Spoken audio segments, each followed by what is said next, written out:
My name is Margarita Estrada, the Well-Connected Writer, changing mindsets one presentation at a time. Welcome to the Principles of Team Building. The webinar that you are about to see was delivered on Saturday, November 7th at the District 83 Toastmasters Leadership Institute.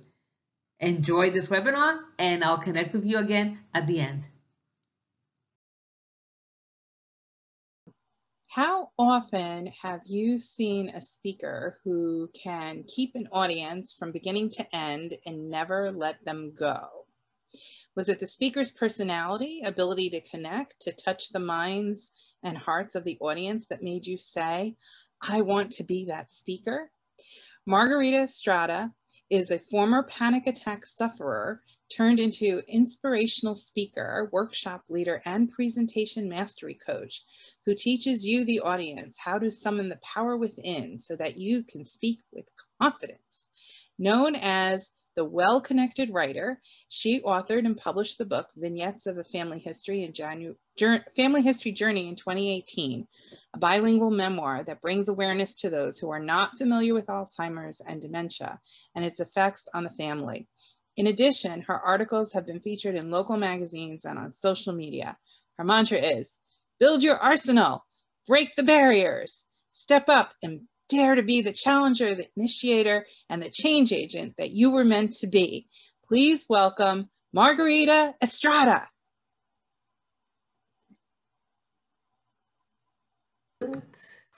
And share.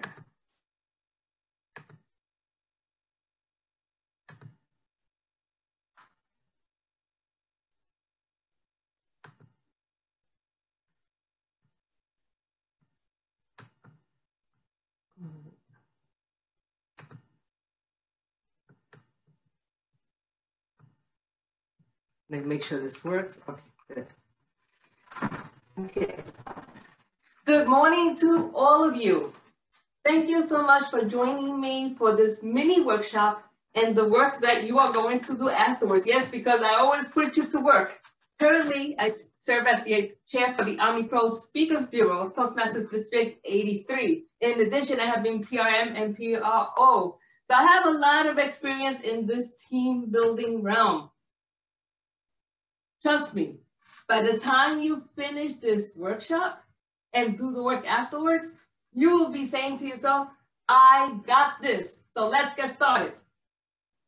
So here's a group of people, and they're talking, but they're all in their heads, right? And I'm sure that many of us have been one of these people at least some of the time. For me, it's definitely on board, or he's all about the VCP. So all of us can relate to this group of people. But team building requires a lot of work. But I tell you, it is the most rewarding experience that you can go through. I'd like you to answer this question. Have you ever been part of our or observed a team that worked well? And if so, what stood out? Can you go to the chat and answer that question? And Michelle, can you mind the chat for me? Yep, no problem.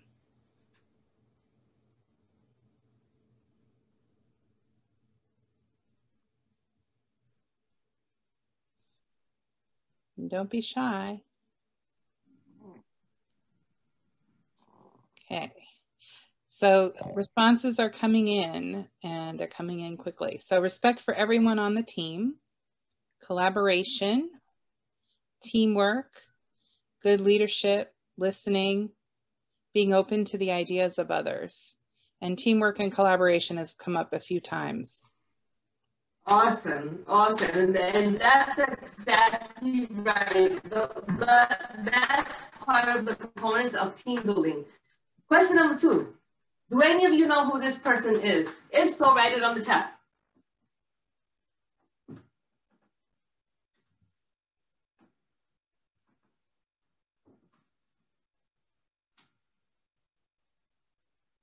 Phil Jackson, Phil Jackson.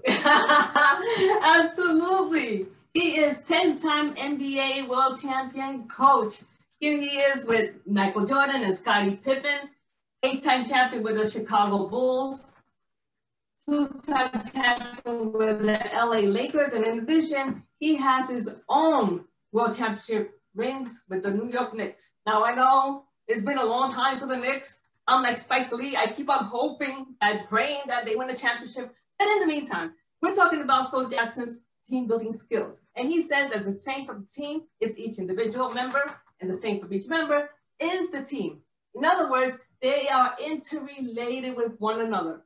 Now, Phil Jackson was known to put all the players in a circle and have them visualize and meditate their success. Then he would take some herbs, tie them up and light them up and sage all his players to get rid of all the negative energies. Now, you may think that that's a little weird, but you can't argue with success, right? 10 NBA championships. However, when the Knicks hired him for the front office, he was horrendous in the job, and after a year and a half, they parted ways. But anyway, he found his strength in team building in the basketball court. The agenda for today is as follows. You will learn the benefits of team building, the core values and pillars, and we will resolve issues using those core values and pillars. The benefits of team building are the individual talents contribute to the whole, and even if you're there listening and you come up with one idea, you're contributing to that team. Next, it relieves the pressure from the leader. Once you have built your team and you have it going basically on their own, then you can get to the business of leadership. And it also fosters individual growth for each member of the team. We're going to base this team building exercise on the core values of Toastmasters International, which Willie mentioned in the very beginning. Integrity, respect, service, and excellence. Some people like to use it the other way. Respect, integrity, service, and excellence.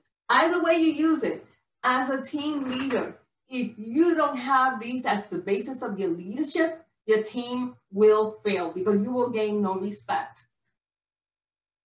So now we're going to add a little twist and a little color to this experience. I grew up with the word ganas, which means in Spanish, the desire and impetus to get the work done. Whenever, when I was a kid and I wanted something, my mother would tell me, tiene que echarle ganas. In other words, you can visualize and meditate all you want, but you need to put the work behind it to make it a success, correct? Yes. So here are the 5 pillars of G.A.N.A.S healing system. The first one is genius. The second is affirmation. The third is nurture. The fourth is attitude. And the fifth is remaining steadfast. And that will take you towards your vision, your mission, your goals to succeed using the core values of Toastmasters as the foundation. Remember to take a picture of each of the pillars once they are completed. If you have your cell phones, take it because you will need a picture of each of those pillars in order to do the exercises that you are going to actually be done later on. So the first one is genius, which is the skeletal system of the team building system. In our bodies, if bones are not strong, it cannot support our body, right? Your bones need new marrow, and bones that are not subject to breakage or fracture or inflammation. It's the same idea in team building. You have to look at the genius of each person, who they are, what they bring to the table. So how do you do that? There are 3 questions that you absolutely must ask each team member from the very beginning. Question number 1. What is your intention in being part of this team? Now, in the Toastmasters realm is usually, oh, I want to get my DTM, or I want to reach a higher level in pathways. And that's all well and good. In the beginning, that's fine. But what I have found is that after a while, the intention becomes, I want to belong to this team because I want to be a better person. So intentions grows from the beginning to a higher level. Second question you must ask, what is your talent? And everyone has a talent, whether you're a right-brain creative person or left-brain logical person or an observer, or someone who's known to be a good scheduler. So everyone has a talent. Third, what is your contribution? And this is a biggie. Your contribution could be time. It could be an ideas catalyst. It could be a graphic design. Everybody has a contribution to bring.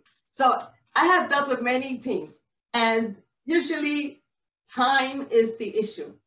So I tell them, do you have 15 minutes a day? And they look at me. I said, yes, take 15 minutes a day, and you will see how much your contribution grows. Because usually what happens is that when they take 15 minutes a day, and they get so much into it that suddenly that 15 minutes becomes an hour and becomes an hour. So by limiting the time, you're actually allowing them to grow. And now you're one step up that incline. And as you can see, that incline is high, and it gets tougher as you go up that incline. But I promise you, by the end, it's well worth the effort. Pillar number 2 is affirmation.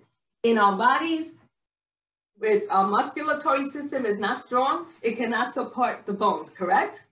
It's the same thing in team building. You must affirm your team. You must let them know how much you appreciate them and value them. You give them the support.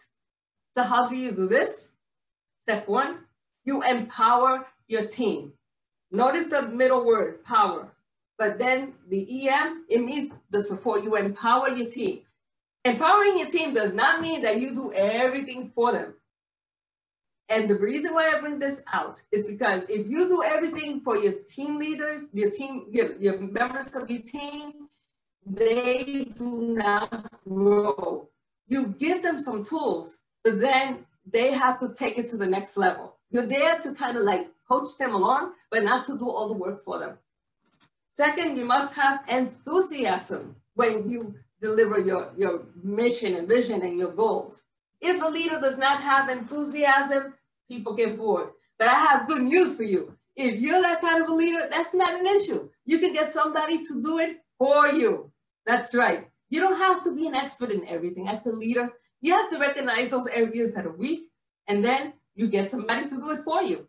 It's still you through using somebody else as a vehicle.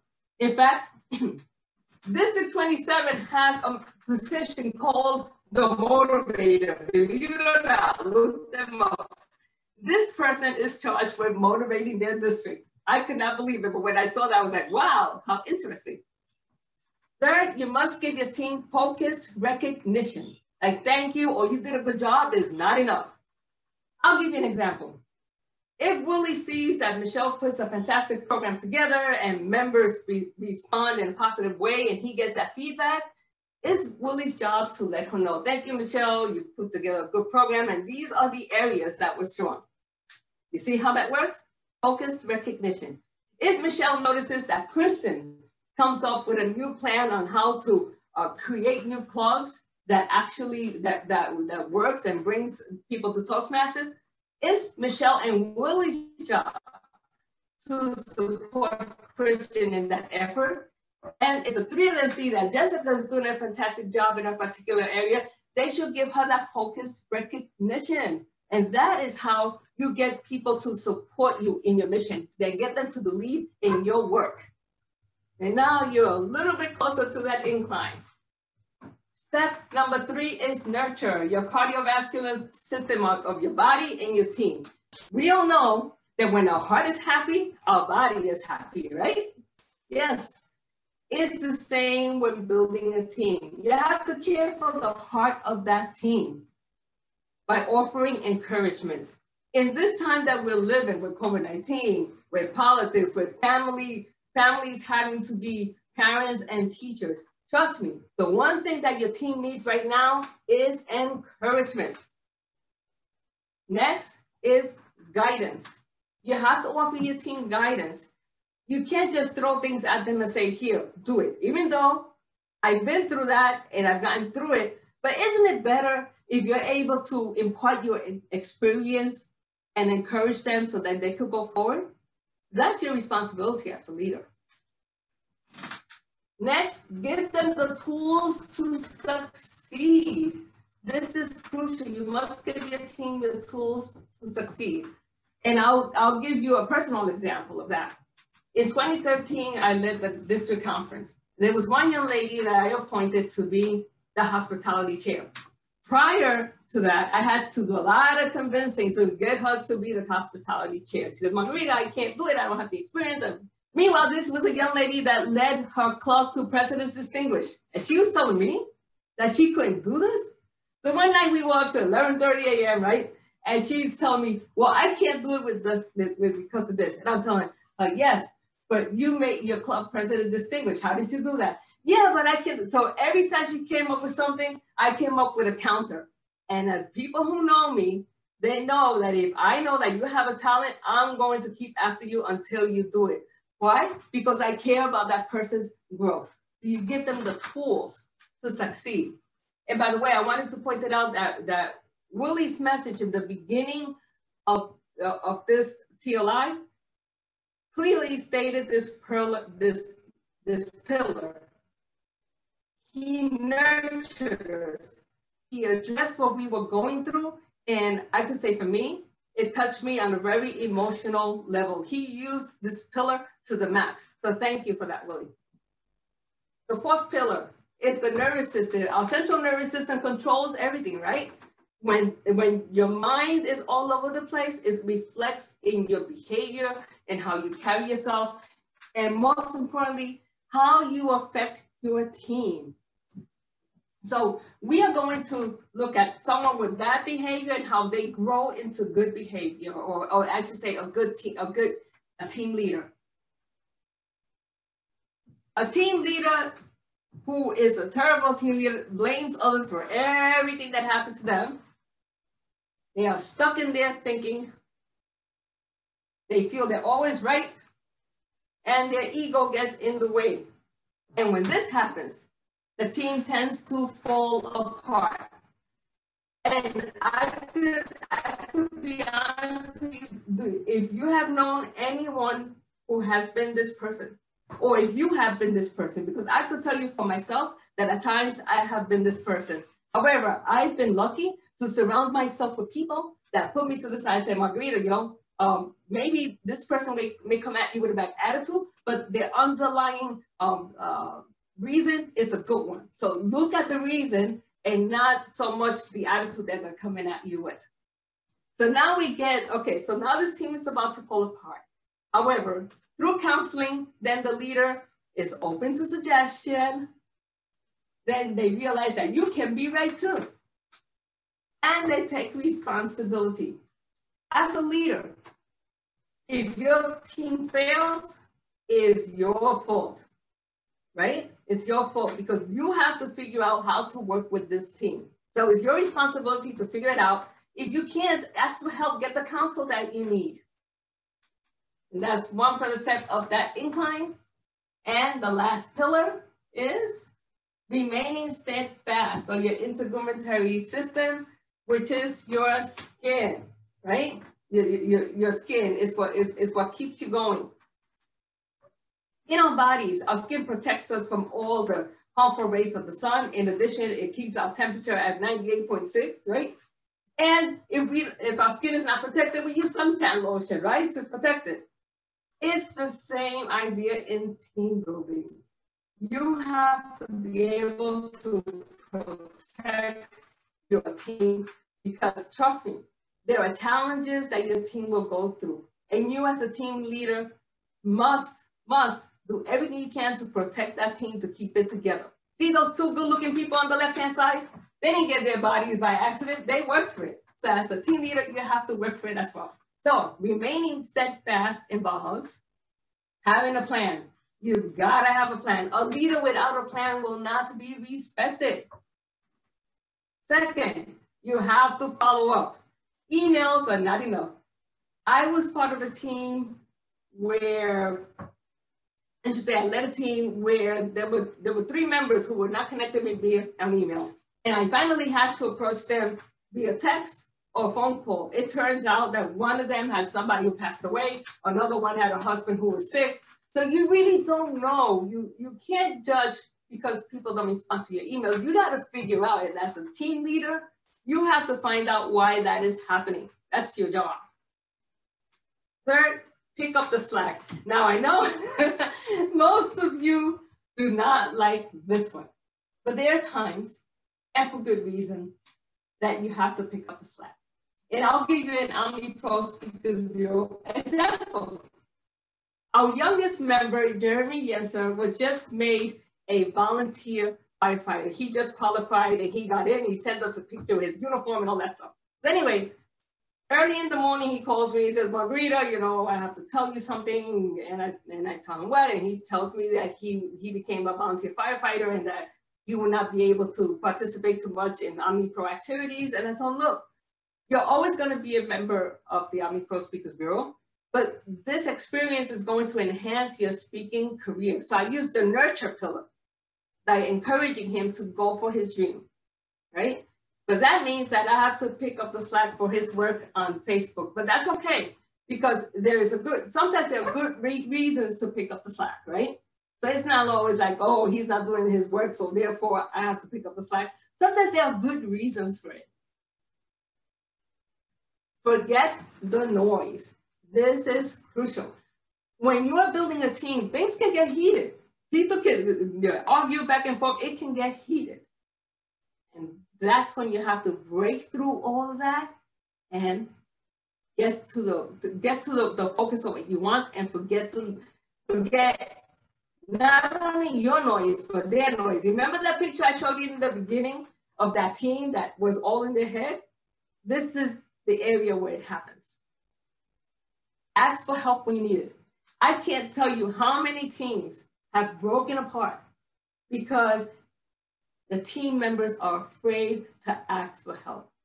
And you have to be the type of leader that encourages them to ask for help, right?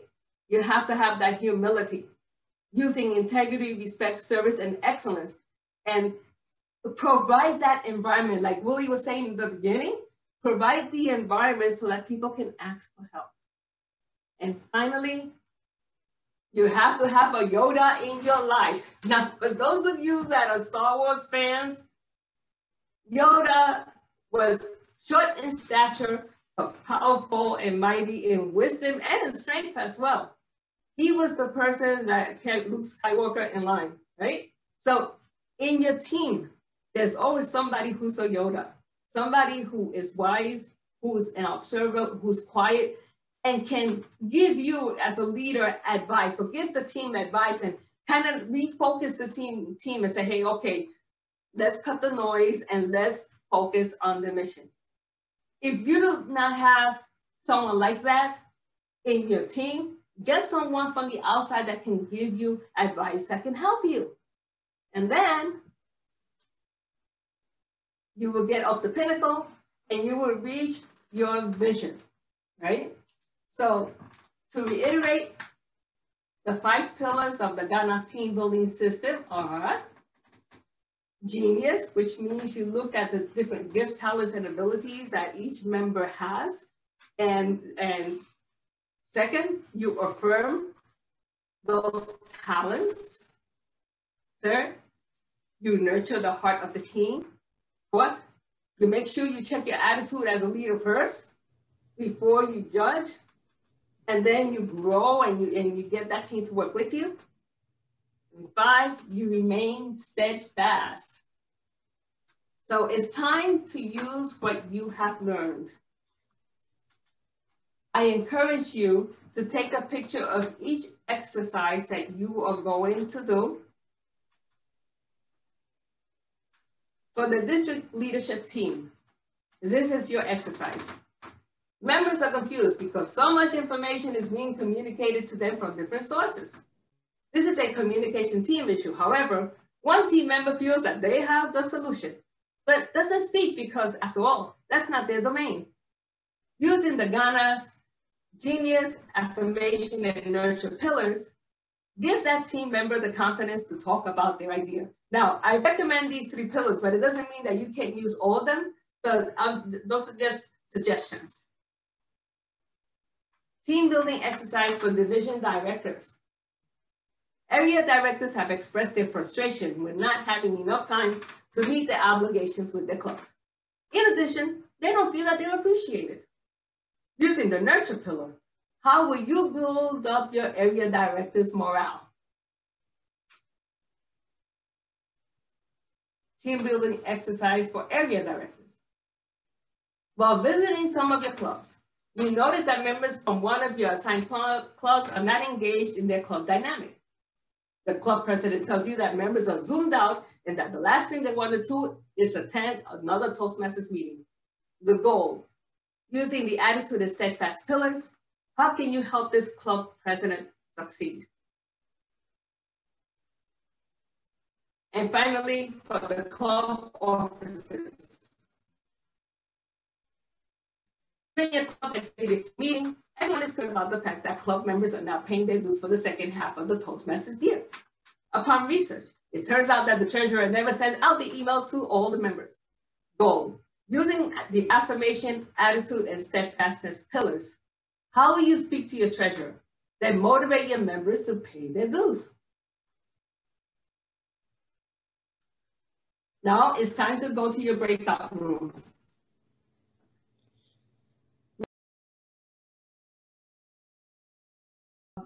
So I'm going to start with the club officers first and work up that way. Would that be okay? Yeah. Okay.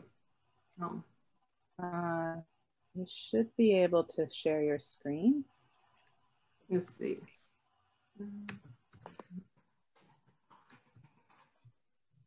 Hello, Margaret. We are back. Okay, so we're going to be showing each exercise. I'm going to start with the club officers first. Yeah, and we had 2 club officer groups. Just as a reminder? Just to remind you, we had okay. two groups. So you'll have club officer group 1 and club officer group 2. Okay, now it's saying that I can't, for some reason it's not going to the next one. So I think I took pictures of them, so I'm going to have to read them because for some reason the slides are not working, so we're not gonna hold up. Okay. This is where a backup plan comes in handy. That's right.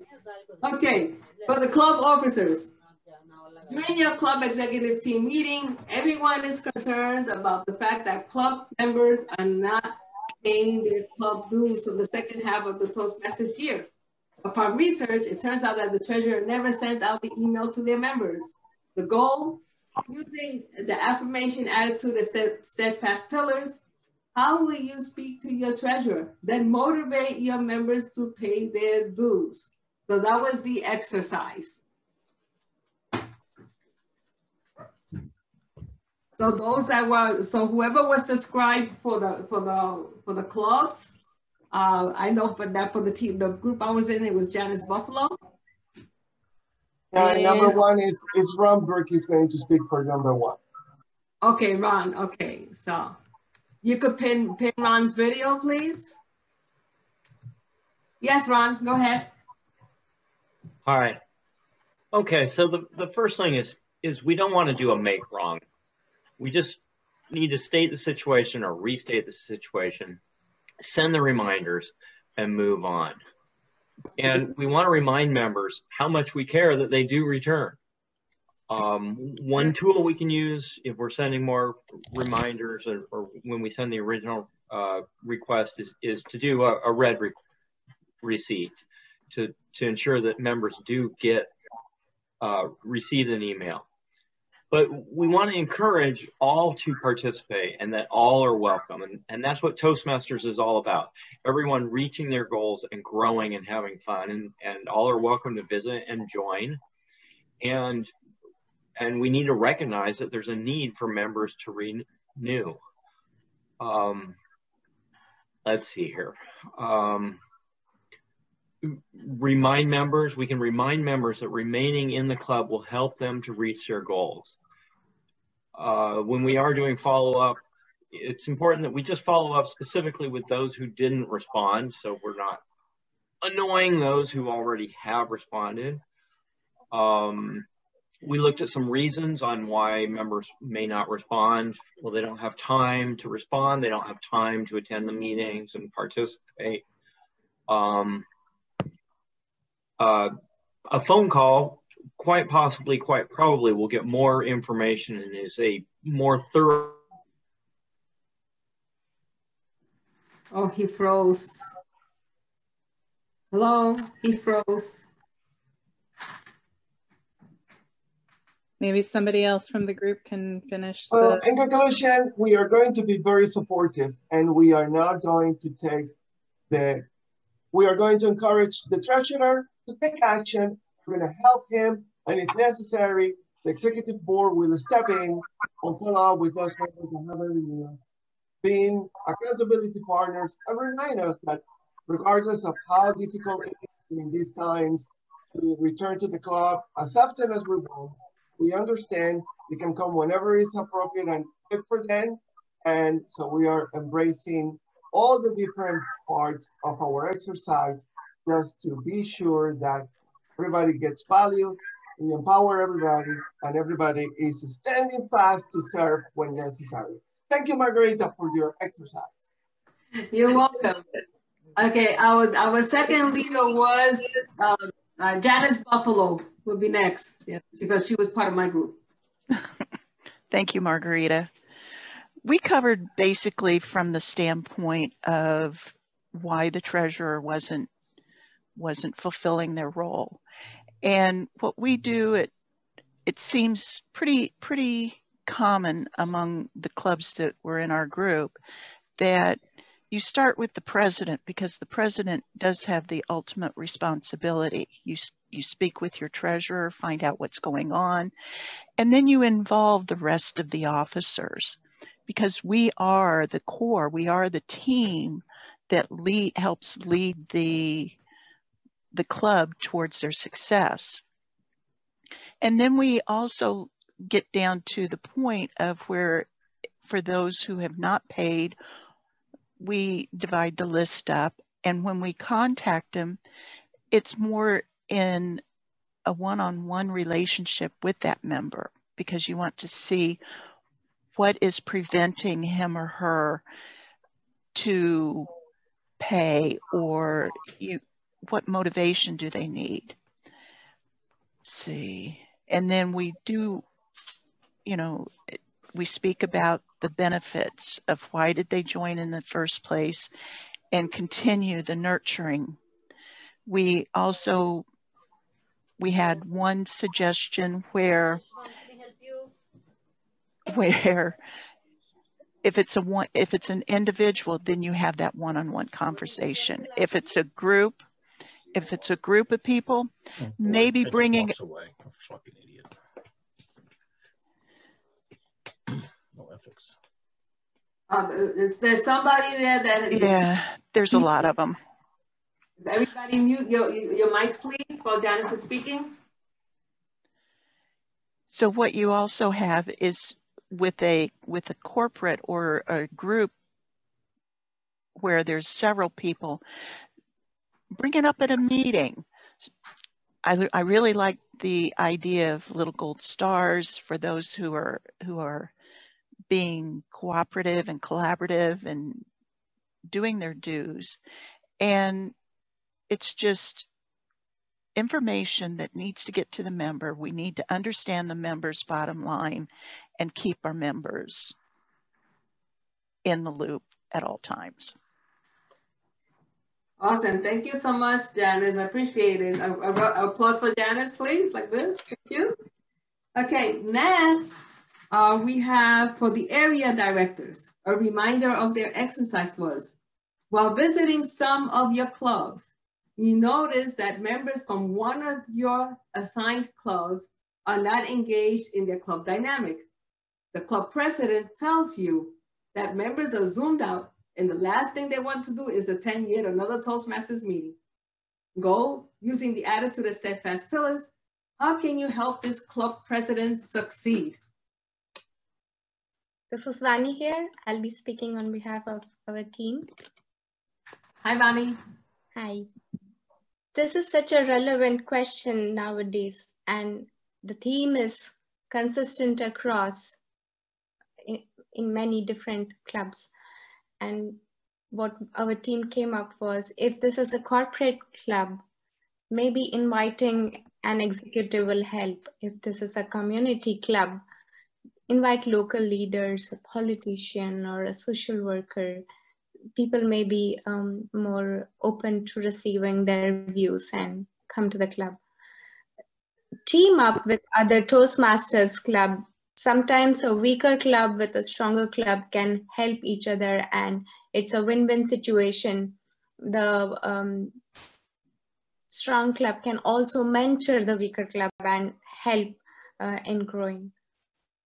And then how to get the stress away. There are a lot of people who don't have time. They get stressed because they have to prepare for the speeches.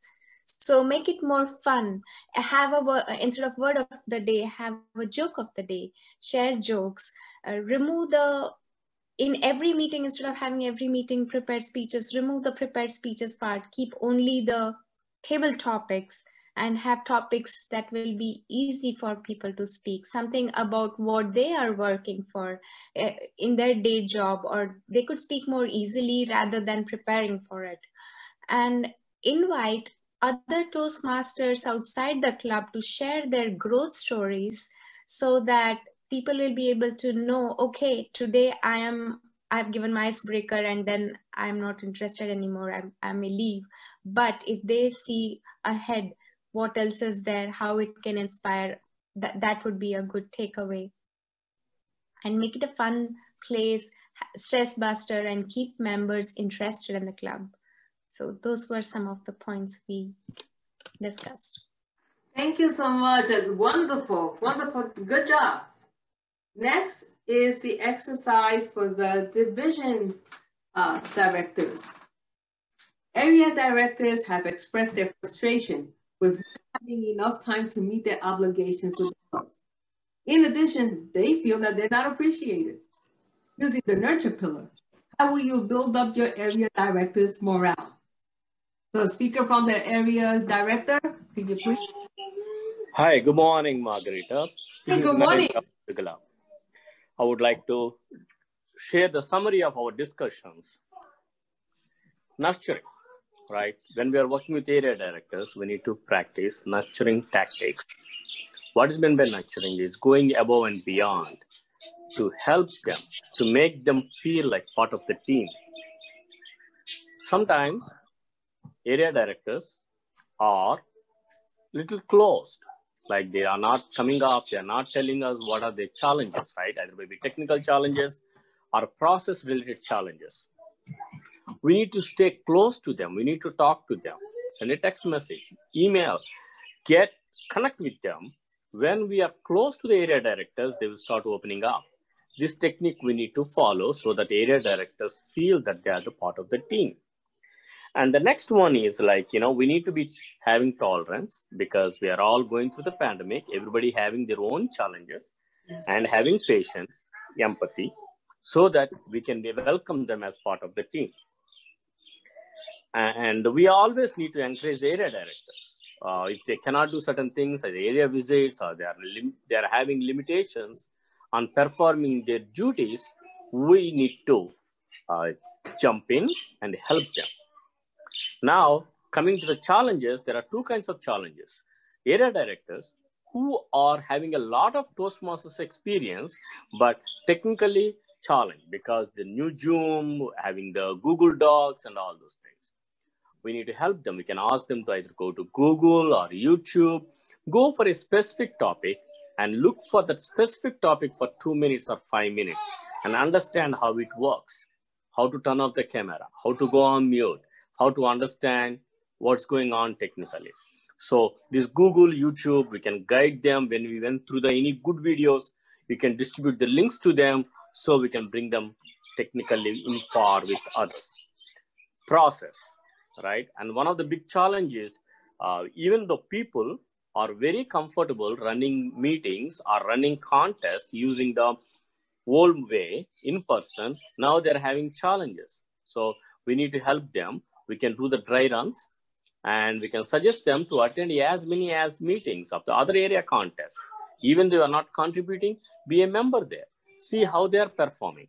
And the second thing is a dry run. When there is an area contest or a division contest, do a dry run.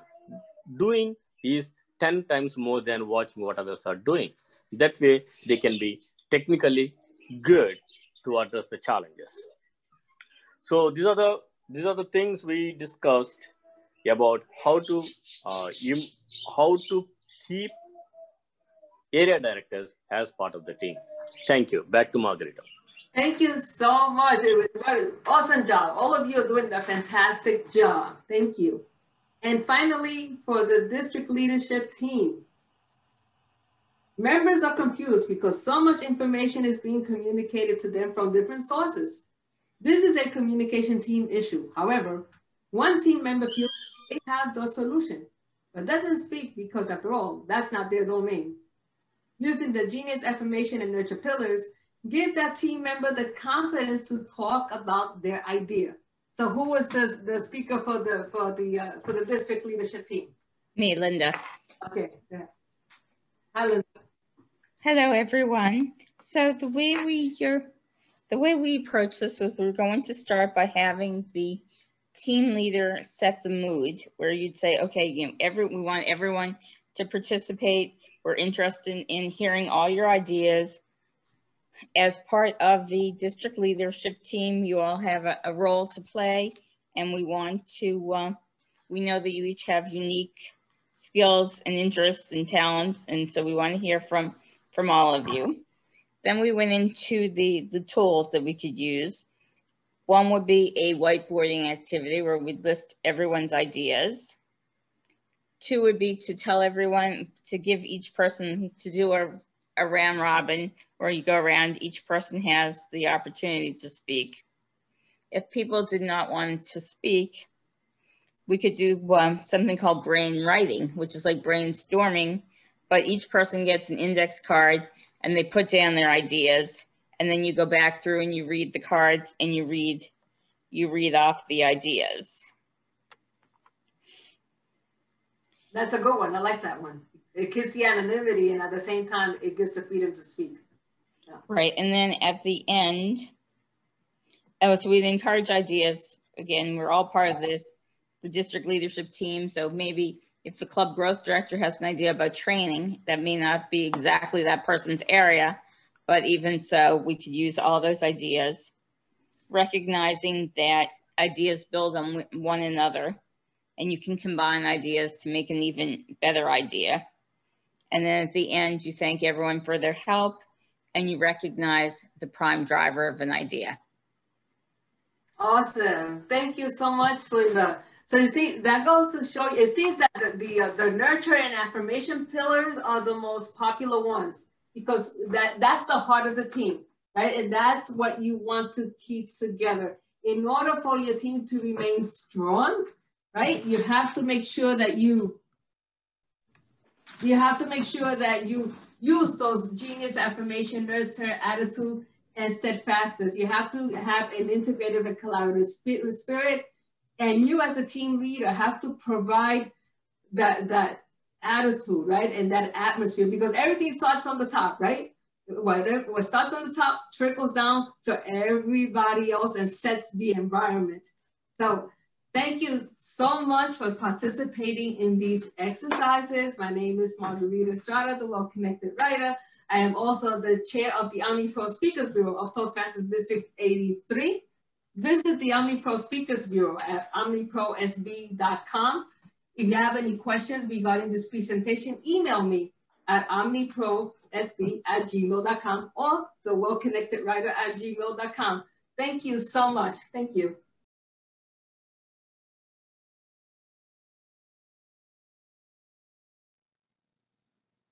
We have reached the end of this session. I hope that you have enjoyed it as much as I have, and that you have taken at least one nugget that you can add to your team building arsenal.